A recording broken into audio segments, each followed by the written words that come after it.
If you Google what age are we living in, you get the answer that we live in the Aquarian age. When I studied media studies and history at university, I learned that we live in the information age and post-modernity.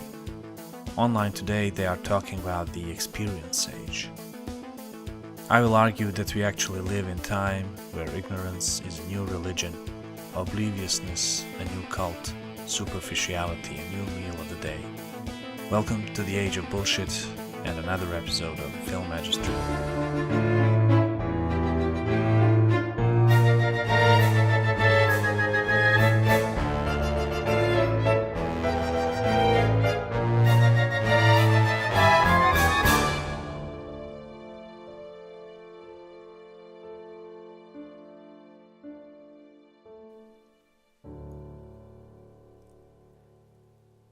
We are surrounded by lies and deceit, and so were our oldest ancestors. Lies might be the first words Homo sapiens ever spoke. They are most likely almost as old as human thought itself. There are no exceptions. Everybody lied, and anyone lies. You, I, she, and they. But I want to talk about the concept of bullshit. It is not necessarily a simple lie. It is much more than that. A moral philosopher, Frankfurt, wrote an essay in 2005 called On Bullshit.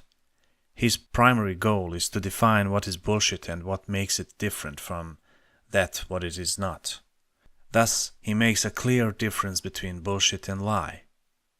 While a liar is aware and knows that he is not telling the truth, a bullshitter is completely unaware and uninterested in knowing the truth.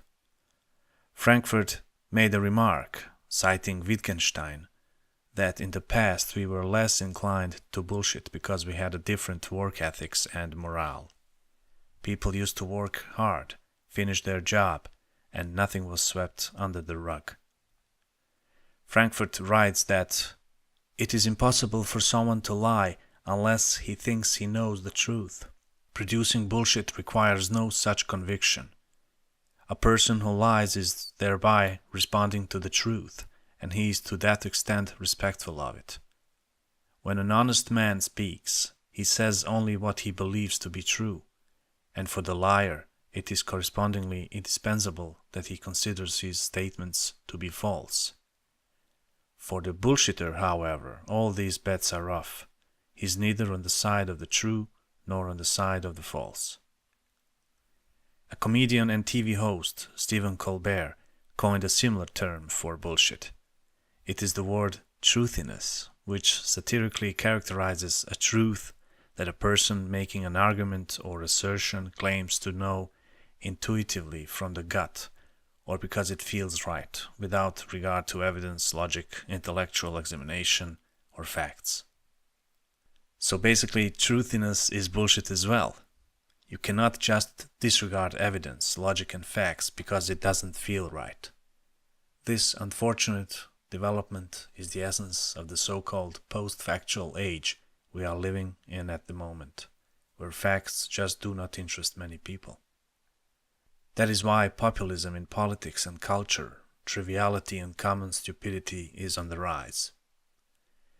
A bullshitter is focusing knowingly or subconsciously solely on his story, which is bullshit itself. I believe this is especially the case in modern times because we have as a society partially given up on our ability to focus, and we abandoned admiration for knowledge and excellence. For instance, in the past, there were many true masters of art: Leonardo da Vinci, Albrecht Dürer, Caravaggio, Bruegel, and so on. Now we live in time where Andy Warhol's so-called painting Coca-Cola sells for $57.2 million. Or how about Mark Rothko's painting called Untitled, Yellow and Blue, sold for a whopping $46.5 million. These contemporary works are apparently the works our generation appreciates the most and considers as art. It is as if we have lost an ability to enjoy the complexity and brilliance of art. Now a painting with 2 colors or a song with 3 chords is enough to entertain us. Today we have shifted our focus from knowledge to entertainment.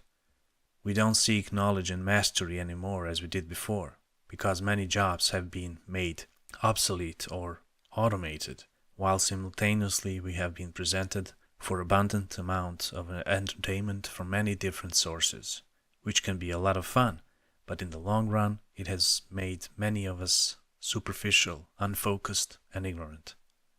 That is one of the reasons why we love Googling. It is easy, super fast, and it doesn't require much of our intention. To compensate for the lack of the knowledge and artistry, we have collectively entered the vast oceans of manipulation and narcissism, oftentimes utilized to cover up for our lack of knowledge and skills. That is why a bullshitter is making up the stories and solely focuses on his manipulation and spreading of bullshit. He is never interested in the truth because he doesn't think it can benefit him at the moment, nor he is capable of attaining the truth.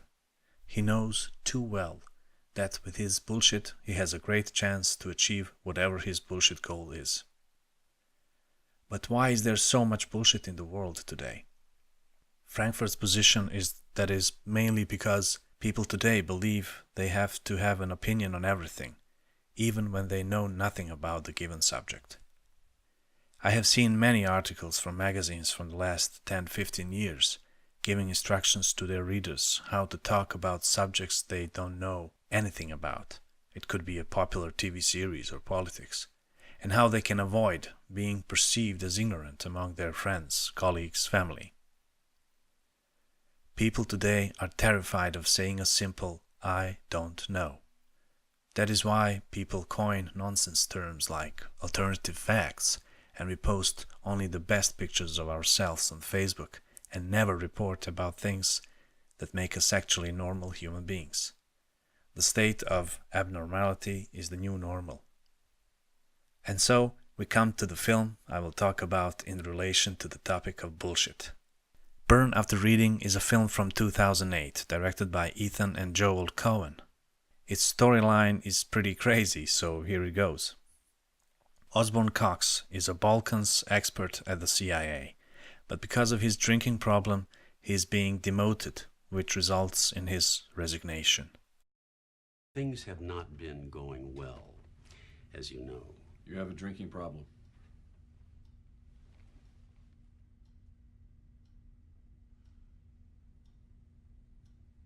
I have a drinking problem? This doesn't have to be unpleasant. We found something for you in state. It's a, well, it is a lower clearance level, yes, but it's not. Look, we're not terminating you. This is an assault. I have a drinking problem? Fuck you, Peck. You're a Mormon. Ozzy. Next to you, we all have a drinking problem. What the fuck is this? Whose ass didn't I kiss? Huh? Let's be honest. Okay. I mean, let us be fucking honest. This is a crucifixion. This is political. And don't tell me it's not.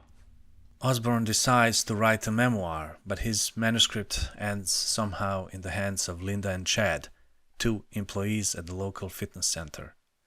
Since they both need money, especially Linda, who wants to do some cosmetic corrections on her body, and because they believe that they are in possession of some top secret material, they offer the papers to the owner, Osborne Cox.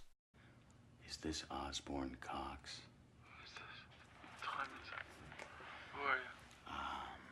I'm a good Samaritan. I'm sorry I'm calling at such an hour, but I thought you might be worried. Worried? About the security of your shit.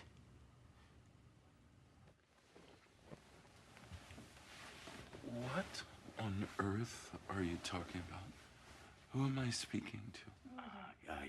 Your files, the documents.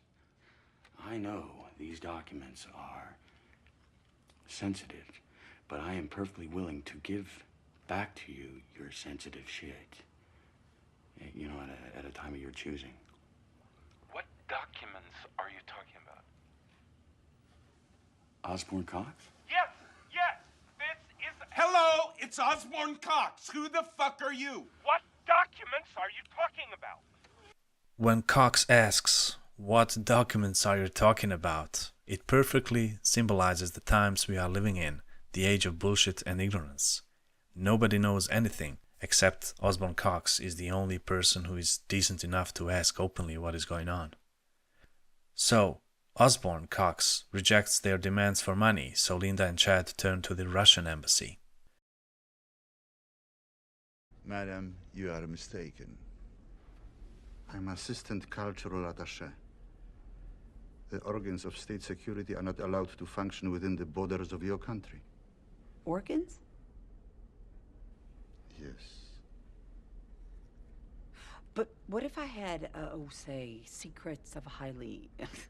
secrets that might interest the organs of this? Yes.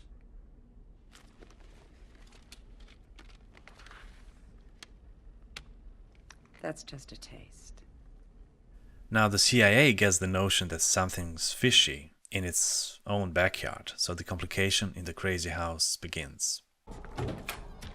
Palmer, what's up? Not quite certain, sir, but it's messy.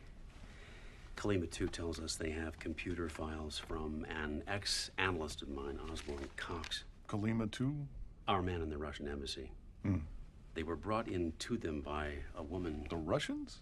Yeah, it was brought in by a woman named Linda Litsky, associate of a guy named Harry Farrer.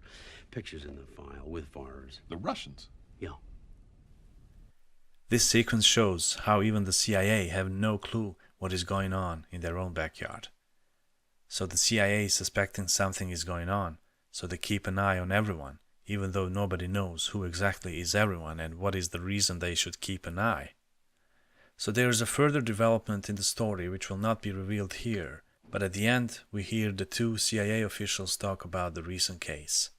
Listen carefully to their final conclusion and see if they know at all what was going on or if they learned anything from it.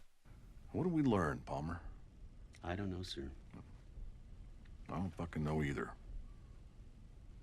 I guess we learned not to do it again. Yes, sir. I'm fucked if I know what we did. Yes, sir. It's hard to say. Jesus fucking Christ.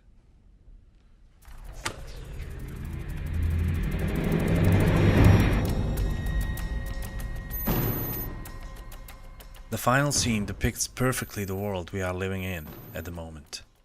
Everybody pretends to know what is going on around them, but in all truthiness, we are full of it. And just like Frankfurt, I don't know if there is more bullshit today than yesterday, but I'm quite certain that there is a lot of it around us, just as depicted in the hilarious film Burn After Reading made by brothers Coen. If they wanted to be a little bit more blatant and sincere, they could have called it something like Bullshit We Know Nothing About. And this concludes the 6th episode of Film Magistery. To find out more about this episode and the podcast itself, please visit the website magistery.dk.